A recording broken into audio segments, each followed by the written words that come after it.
Today is a special day. Today is actually my anniversary. It's crazy. Literally, it is. 10 years ago today, 10 years ago, November 1st, 01, launched probably one of the biggest liquor brands in history. That revolutionized the game in its whole category, which is crazy. It was Hypnotic. Literally, like today. And it's funny because it's Tuesday. And 10 years ago today, it's funny, I was talking to somebody earlier. I remember that day like it was yesterday. Like, I remember being home, putting on that suit, okay? I remember my shoes a little scruffy. Right. I can't front. I had to shout them up, you know. Right. Got to do whatever you got to do. You know, we had just got a placement. It was funny because we just, like, on Tuesdays in New York, 10 years ago, fire. Justin's Pulse Restaurant, murdered it. Like, literally. Like, Industry Tuesdays, if you were anybody in the music business, fashion, editorial, you work for The Source, wherever, you were there on Justin's on Tuesday nights. That's how sick it was. It was one of them spots. So this night, we were actually going to be launching Hypnotic. Like, it was crazy. But it was good, though, because New York at the time was, like, on a down because of the fact of 9/11. You know, so like at 9/11, like had our city like really, really down. Like I just remember that year, like it was crazy. And then leading up to this day, it was just like New York, it was just like we were on fire. It was crazy because the Knicks was playing their first game, and they playing at the Garden, and you know the game was at 7:30. Right. And they playing against the Bulls. Right. And Michael just came out of retirement, and Jordan's like, yo, you know what I'm saying? So you know the Bulls and all of them. Their whole rivalry thing is always like big between the Knicks and the Bulls. So it was good. So it was like, yo, so you know Justin's was going to be crazy. I'm going to be honest with you. I got the Justin's like 6:30 that day. Got my little models ready. The line was basically almost down the block already. And by 7:30, by game time, place was wall to wall.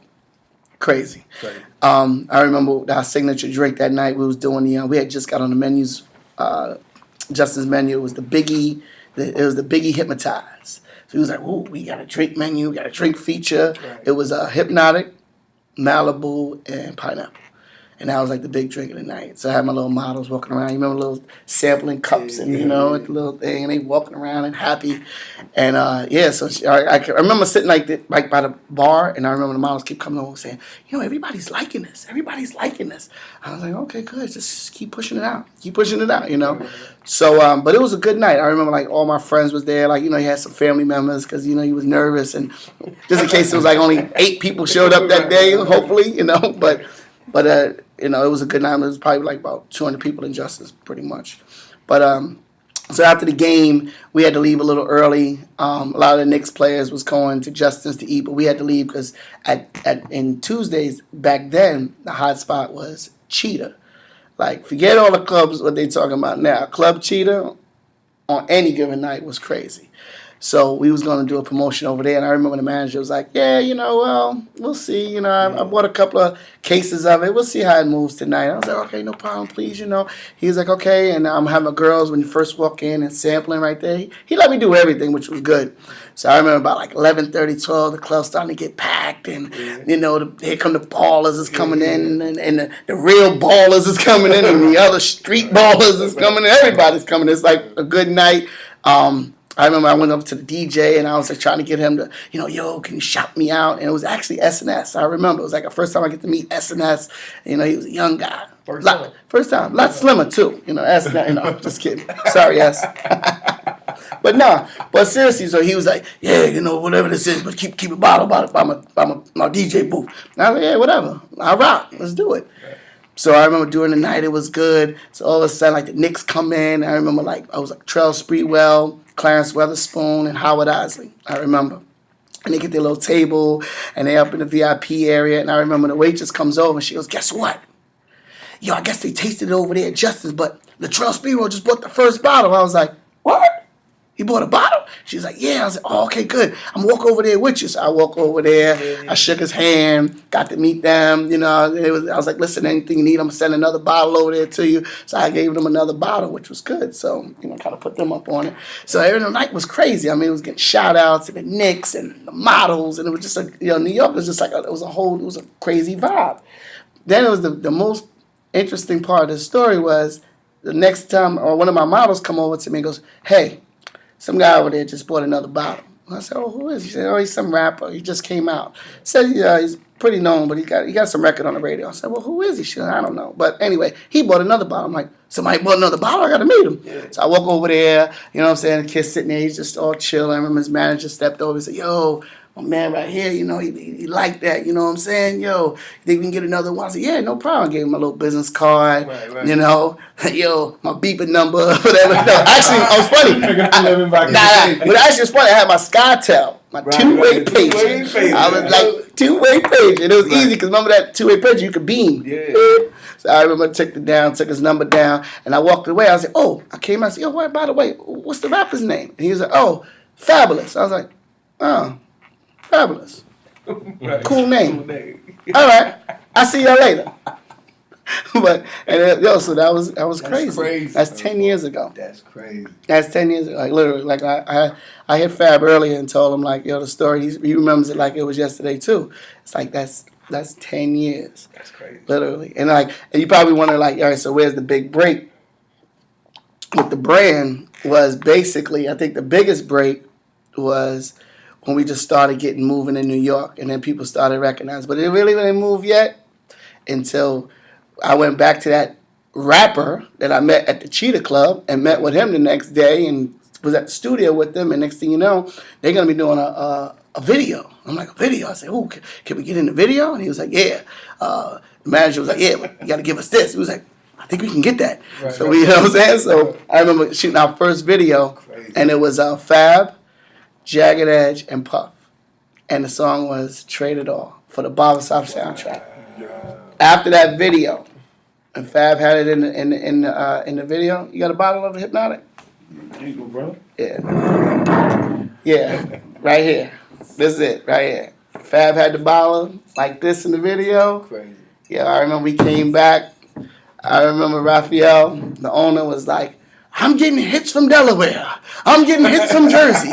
We're getting distributed hits from Maryland.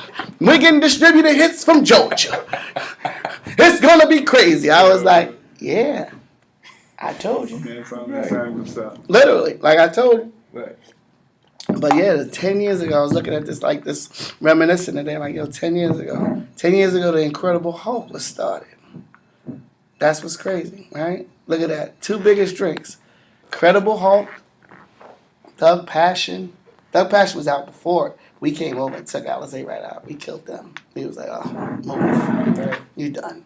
We came out. We came to the market. We came hard. We blitzed hard. We grilled everything, you know. But that was like probably one of our biggest videos. But then what put us on the map was crazy. R. Kelly, Ignition video. 60 bottles. Billy Woodruff. Wow. Billy Woodruff. 60 bottles. I remember it like it was yesterday.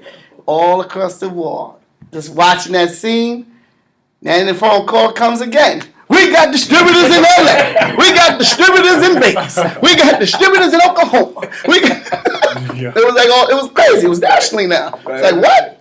You know? That's how you know. And then it was funny because All-Star Weekend that year, 2002, in Atlanta, this right here, my brother, you knew it was crazy because I was checking into the Lowe's, I remember, and there was a guy sitting in the corner, and he's like, "Yo, my man, yo, if you need a little bottle at night, you know what I'm saying? I got the cooler right here. I'm selling bottles in the lobby." I'm like, "Where? What you got?" He's like, "Yo, I got Moet, $40, man, maybe 50 or 60. And yo, I got this new stuff out of Chi-Town. Let me show you." Yo, I was like, "What's that?" He said, "Yes, yo, you see the new R. Kelly video? Yo, this is what we doing up there in the Chi. I'm from the Chi. Actually, I'm from Detroit. But yeah, man, this is what we doing up there." I was like, "Yo, how much is that?" "Yo, I ain't gonna lie. Shit going for like $60, man." I was like, "Word?" He said, "Yeah, let me know if you need me, man. Yeah, my car, I'll be in the lobby all night." I was like, "Yeah, I might need you. Right. I might need you." Right. That's hot. Because you know, once you know you made it, is when you're getting bootlegged. Somebody got your stuff and talking about, "Oh, I got a deal for you." Right. Then you know you done moved on. 60. A bottle. In the hotel lobby. In the hotel lobby. In the hotel lobby. Right. from that. But now it's a new thing that we didn't that we didn't touched on now. You know what I'm saying? Yeah. But what's crazy about this now is that from that and it took me 3 years, 1 million cases with that. 3 years, 1 million cases with this. That's the story, my brother. Yeah. That's history. That's real work. That's it. You know what? I gotta go now. I can't even sit there with you no more. I gotta go to work. Holla.